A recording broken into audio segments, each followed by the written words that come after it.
Medical में दाखिले के लिए हुई नीट परीक्षा का रिजल्ट जब से जारी हुआ है तब से लगातार हंगामा हो रहा है। सुप्रीम कोर्ट ने कल परीक्षा रद्द करने से इनकार कर दिया। जिन 1563 छात्रों को ग्रेस मार्क्स मिले थे उनके लिए फिर से परीक्षा होगी। और आज की बड़ी खबर यह है कि नीट को लेकर अब से कुछ देर में सुप्रीम कोर्ट में सुनवाई होगी। सुप्रीम कोर्ट 11 अलग अलग याचिकाओं पर सुनवाई करेगा, जिसमें एनटीए की भी याचिका है, जिसमें देश के अलग अलग कोर्ट में लंबित मामलों की सुनवाई एक साथ सुप्रीम कोर्ट में करने की मांग की गई है। सभी याचिकाओं की एक साथ सुनवाई की मांग एनटीए की तरफ से की गई है। 11 याचिकाएं सुप्रीम कोर्ट में लगाई गई है, जिनमें कई मांगे की गई है।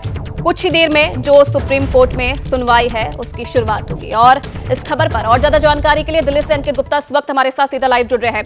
अंकित, 11 याचिकाएं लगाई गई हैं जिसमें थोड़ी देर बाद सुप्रीम कोर्ट में सुनवाई होनी है। कौन कौन सी ये याचिका है, क्या क्या मांग इनमें की गई है, जानकारी दीजिए। देखिए, ये जो 11 याचिकाएं हैं इसमें से 4 याचिकाएं तो वो है जो नेशनल टेस्टिंग एजेंसी यानी एनटीए ने लगाई हैं।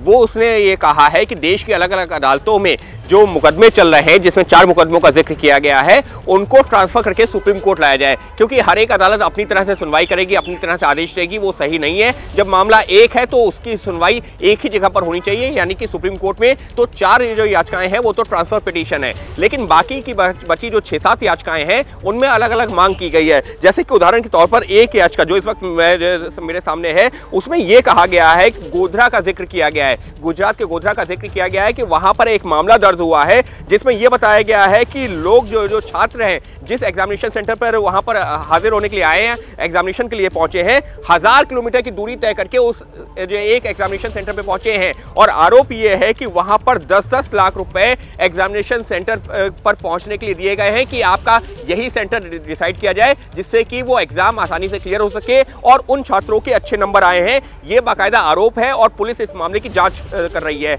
इसी तरीके से एक और याचिका दायर की गई है जिसमें यह कहा गया है कि अगर नीट का जो एग्जामिनेशन हुआ था, जो एनटीए ने कंडक्ट करवाया था, उसका जो पेपर लीक का आरोप है, क्योंकि गोधरा हो गया, पटना हो गया, अलग अलग राज्यों में जो एफआईआर दर्ज हुई है जो ये इशारा कर रही हैं कि पेपर लीक हुआ है, और अगर पेपर लीक हुआ है तो उस मामले की जांच सीबीआई से होनी चाहिए। हालांकि एनटीए से जब ये सवाल पूछा गया तो वो साफ तौर पर कह रहे हैं कि पेपर लीक के बारे में कोई जानकारी नहीं है, लेकिन जो छात्र हैं उनका सुप्रीम कोर्ट से यही कहना है कि अगर एफआईआर दर्ज हुई है वो यही दिखाता है कि पेपर लीक हुआ था और ऐसे में उसकी सीबीआई जांच होनी चाहिए। तो इस तरीके की अलग अलग मांग है। और एक जो सबसे बड़ी मांग जो लगभग सभी याचिकाओं में की गई है वो ये है, क्योंकि आरोप गंभीर है लिहाजा नीट एग्जामिनेशन को रद्द करके फिर से किया जाना चाहिए। जी अंकित, जितनी बातें आप बता रहे हैं, कल हमने शिक्षा मंत्री को भी सुना, उनकी तरफ से साफ तौर पर यह कहना है कि भाई कोई गड़बड़ी नहीं हुई है, लेकिन दूसरी तरफ छात्र मानने को तैयार नहीं है। साफ तौर पर कह रहे हैं कि भाई हमें चाहिए तो सीबीआई जांच चाहिए इस पूरे मामले में। तो क्या अब इस मामले में होना होगा, आगे क्या और देखने को मिल सकता है?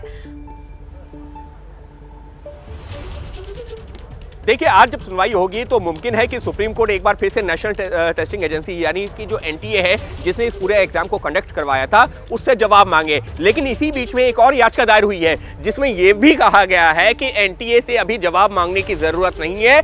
खुद सुप्रीम कोर्ट को प्रीमा फेसाई एविडेंस देखते हुए, यानी कि 2 जो राज्यों में एफआईआर दर्ज हुई है उनको संज्ञान लेते हुए नीट के एग्जामिनेशन पर रोक लगा देनी चाहिए और उसको रद्द कर देना चाहिए। यानी कि जो छात्र हैं जिन्होंने सुप्रीम कोर्ट का दरवाजा खटखटाया है, उनका तो यह भी कहना है कि जब पुलिस ने जो है प्रीमा फेसाई माना है अलग अलग राज्यों में कि नीट का जो एग्जामिनेशन हो रहा था उसका पेपर लीक हुआ था, उसमें कई आरोपी हैं जिनको गिरफ्तार किया गया है, तो फिर आखिर ऐसे में एनटीए के जवाब की जरूरत ही क्या है? सुप्रीम कोर्ट खुद उन तथ्यों को देख करके इस एग्जामिनेशन को रद्द कर सकता है। तो लगातार मांग यही की जा रही है कि ये जो पारदर्शिता की लगातार बात की जा रही है एनटीए की तरफ से कि कहीं कोई घोटाला नहीं हुआ, पेपर लीक नहीं हुआ, अब सुप्रीम कोर्ट में मांग ये की जा रही है कि बिल्कुल अंकित, पारदर्शिता की बात भी आप एक तरफ कर रहे हैं तो दूसरे राज्यों में हम देख रहे हैं कि कार्रवाई भी इस पूरे मामले पर हो रही है। इंतजार है सुप्रीम कोर्ट की सुनवाई का। जैसे ही घड़ी का काटा दोपहर 2:30 पे आए, बबीता जी का दिल सास बहू साजिश के लिए मचल जाए।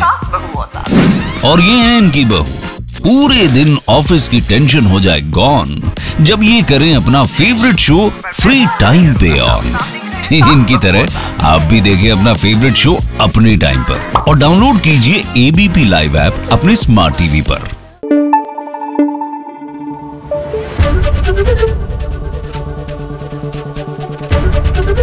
एबीपी न्यूज आपको रखे आगे।